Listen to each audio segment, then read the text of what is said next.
presenter. Next expert. Would you please unshare the screen, ma'am? Yes. Thank you. You are welcome.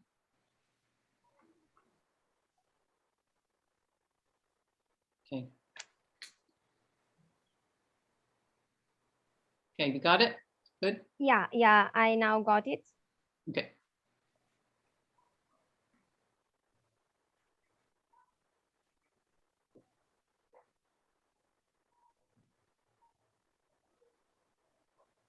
Here is our next expert, Dr. Francesca Pasetti Bombardella. She is a senior in international project manager, and she is an ecologist and transhumance expert.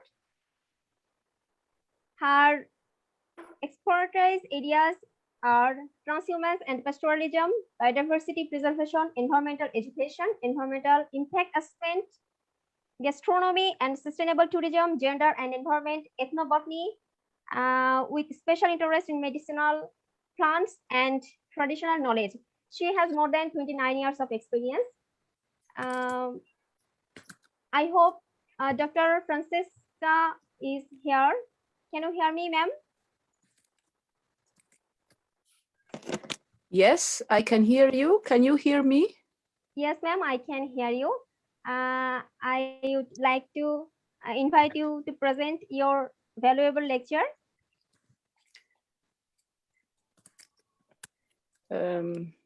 I hope I'm able to do it. You are visible now. Just share your screen. Just a second. I have to share the screen.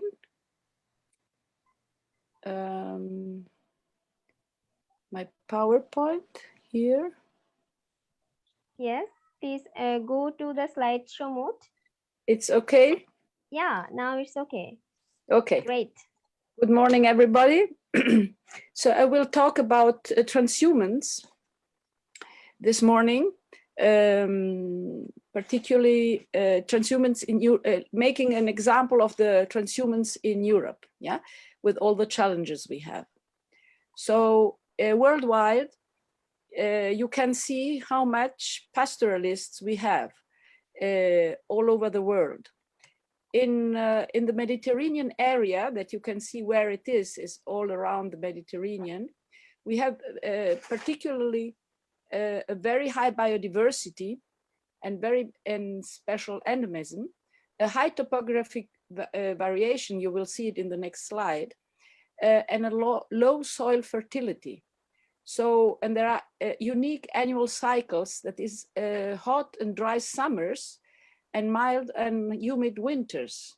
So the climate is really very attractive, and there have been living people since many centuries. So transhumance is an ancestral tradition practice that in the whole area. You can see here in this map, you can see how many mountains we have. I don't know if I can show with no, I cannot with the. So since prehistorical times, the wild animals were going from the seaside that you see, it's quite a lot. During summer, they would go up in the mountain areas, yeah, and in summer there grows no grass, or it's too dry, and they go up. As you can see in this slide, since prehistorical times, the first shepherds would place very big stones, as you see, even 9.5 meters. You can see on the left in France, but also 3 or 4 meters in these plains, so that they could see where they had to go. There are 2 kinds of transhumance.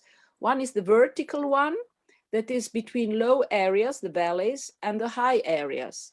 And in Spain, there are droves between 200 and up to 1,180 kilometers long. So they would walk about one month or a little bit more even. And then there is the horizontal transhumance that is not for climatic reasons, but to have a more rational use of the pastures. So traditionally in the Mediterranean Europe, shepherding and transhumance was done by men. But in the last, let's say 10, 15, 20 years, more and more women are beginning to become herders and shepherds. Oh, it's not going on. So what kind of animals are transhuming in the Mediterranean areas? In Europe, we have cows, sheep, goats, horse, donkeys, and pigs. And in North Africa and Middle East, we have the same animals, but instead of pigs, we have dromedaries. And transhumance has contributed for centuries to the genetic improvement of livestock breeds. And in fact, in the whole Mediterranean area, we have a lot of a great variety of local breeds. Here you have just some examples. In the down part, you have a wild cow that's not, it's almost an extinguishing species, but this cow, the wolves would not attack it. We have donkeys, and horses, camels, and well, a sheep that you know very well, that's the merino sheep. Oops, doesn't go on. I'm not able to put it on. Oh, I don't know why it does not go on. I have problems. Do you hear me? Yeah, I can hear you, ma'am. Yeah, I have problem. I'm in the mountains and I have problems with internet, and it does just not go on. Okay, would you please unshare and share again? Sorry? Unshare and share again, would you please? I don't see the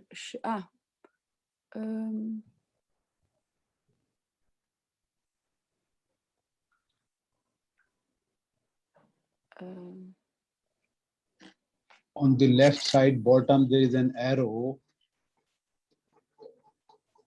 Left side, go left. Extreme left, there are the arrow keys. Just go down, go below, go down, please. Yeah, here. Here, yeah, arrow. okay. Yeah, click, yes. Okay, Thank you. Thank you. Thank you, sorry. So the ownership of the land, of course, all these shepherds, many don't have own land, so they go from the valleys to the mountains, very often on communal land, yeah. And if it is private land, they hire it, yeah. So the Mediterranean landscape is really very strongly marked by this ancestral agricultural practice.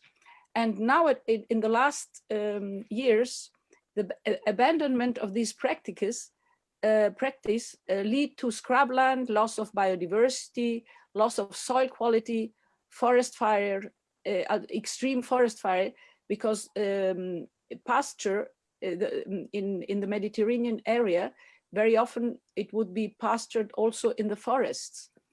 And if this is not done, fire possibility increases a lot. So the products of transhumance, there are the most important are meat, dairy products, leather, wool, and manure. Manure is very, very important because every sheep gives 3 kilos per day, and every cow 10 times as much. And when they walk through the fields where they are eating, they of course give a great opportunity for plants that they have inside to grow. So cheese has been made during transhumance.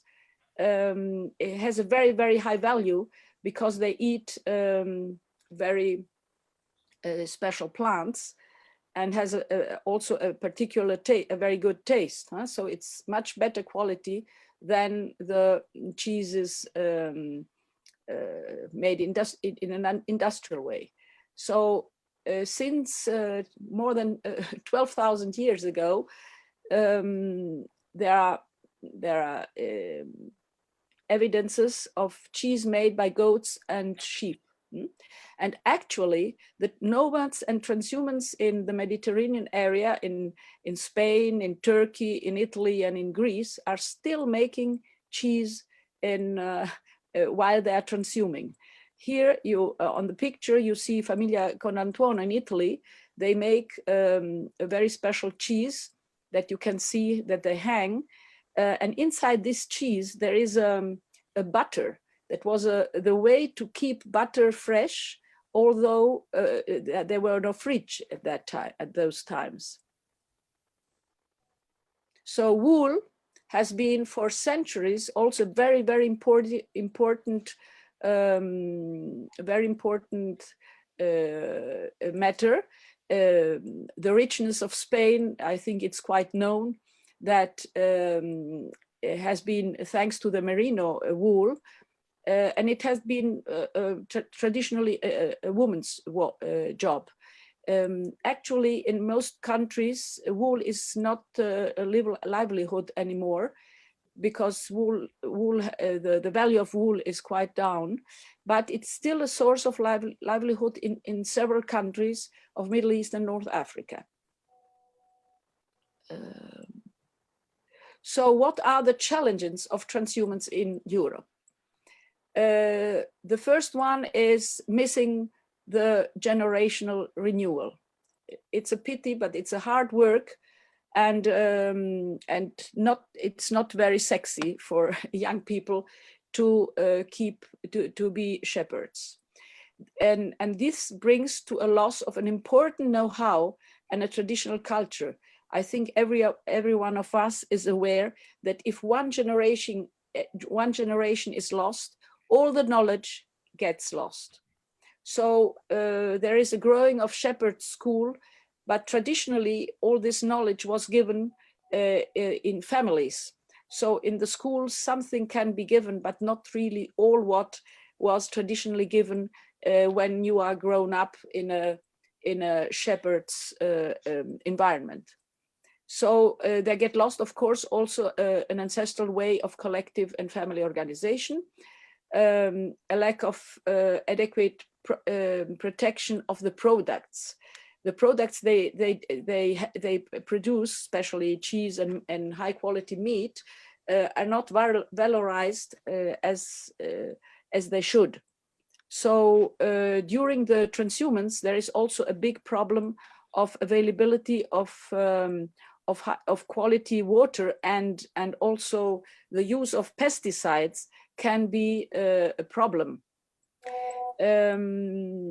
Here, concretely, in this picture, you see that in Italy, the droves were not respected by government, and they were transformed into streets. So this family that is still transhuming has to do the first 35 kilometers only without eating and without drinking on asphalt.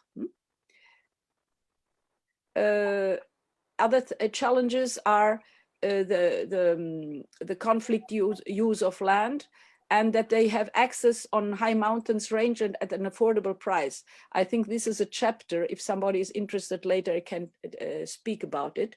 The health requirements, the presence of large predators, bureaucracy, and general insufficient recognition of environmental values that are the shepherds bring. And I think all my other colleagues are speaking about that. So the importance of its recognition at national and international level as international cultural heritage. So what is international intangible heritage? Are all the handicrafts, traditional festivals, markets, as you can see, the sticks, local terminology, toponymy, gastronomy. And also the organization of transhumans is a very special. Each country has its own, but in the shepherds have a hierarchy. There are big traditional festivals on the ritual of setting the animals' bells, and when they are marked, to choose the dates of departure and return. And there is a big culture also on training the protection and the guarding dogs, the use of, I don't know the English words, of manso and cabestro, that are the goats that lead the sheep flocks, for instance. And well, there are a lot of things that are getting lost. And what is tangible heritage? Tangible heritage are all the architectural parts related to transhumance: the droves, the water points, the old and modern signposting, chapels, monasteries, all the things you can see here on this picture. Between France and Spain, you have a traditional cross-border transhumance. And you can see here that it really was a lot. There are still some, but not so many. Between Italy and Austria, there is a very special one that is the highest of, as far as I know, of the world. It's crossing a glacier, and they have, as you see, to cross snow on 3,019 meters. And it is a very, very old transhumance, more than 6,000 year old. So the cross-border in Africa and an African country can be a big problem. So what we did, we had a very long path to be able to reach the World Heritage. I think the most important that I can tell here was 1995, that Spain made a law to protect the droves. They are public properties of the autonomous communities and consequently inalienable, imprescriptible, and non-seizable. Many other things have been done, but I think it's long to tell them all. Since 1993, flocks walk again on the Cañada Real of Madrid. This has begun in order to let know the people how important it is to continue walking transhumance. This picture is taken in Madrid in 2019. It were all 2,000 people, animals, about between 1,800 sheep and 200 goats, and more than 500,000 people would stay and look at it. In September 2007, there was the first world meeting of nomadic and transhuman shepherds in Madrid. As you can see, in occasion of this transhumans passing the city of Madrid, there were nomads from all over the world that were in Madrid in occasion of the convention against desertification. So other things were organized in these years. And in 2013, in Spain, there was made a very big white paper on transhumance. I think it was the first white paper. In the meanwhile, other countries are doing them. And in 2013, in Spain, was created, as far as I know, it's the only one existing at this moment, is a platform for extensive livestock. We were at 35 when we created it, and now we are 430 people, and far more than half, I think it's about 65 or 70% of the people are shepherds. And it's really it is an entity that has a way in front of the Ministry of Agriculture to reach rights for the extensive platform. So between 2017, Spain began to declare transhumance national intangible heritage, because in order to have it declared international, we have to declare it national before. So we have Spain 2017, 2018, Italy and Greece, and so on and so on. So the first major milestone to support pastoralism and transhumance was that in December 2019, transhumance was declared intangible heritage of humanity in front of UNESCO, and that it was for the moment only Austria, Greece, and Italy. Actually, we are working for other 7 countries, Albania, Andorra, Croatia, France, Luxembourg, Romania, and Spain. And there is another event that I think almost all that are here in the group are aware of, is the declaration of the International Year of Rangeland and Pastoralism for 2026. So the nomination of transhumance as a ICH is important and insignificant contributes to have a solid safeguarding, because all the work that has been carried out, research, strengthening networks, creation of synergies, rediscovering values, and the involvement and participation of communities, that is very important.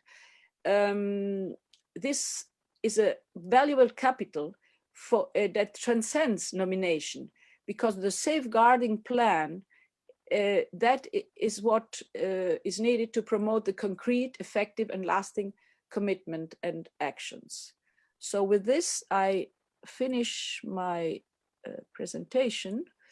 And if anybody needs more information, you can contact me whenever you want. How do I? Thank you, ma'am. How do I go out from this? Sorry. Ah, here. Just press escape. Okay. Sorry, I'm not very. No, it's okay. Thank you, ma'am. Thank you for your wonderful presentation, wonderful lecture. It was too much informative, and you have presented the types of transhumance, the vertical and horizontal transhumance. It was very interesting, and you have given some examples in the Mediterranean areas. You have described about the products of transhumance, different, almost 5 kinds of products. Traditional cheese production history, you have mentioned, you have showed how the production is conducted, the challenges of transhumance in Europe, intangible heritage of transhumance.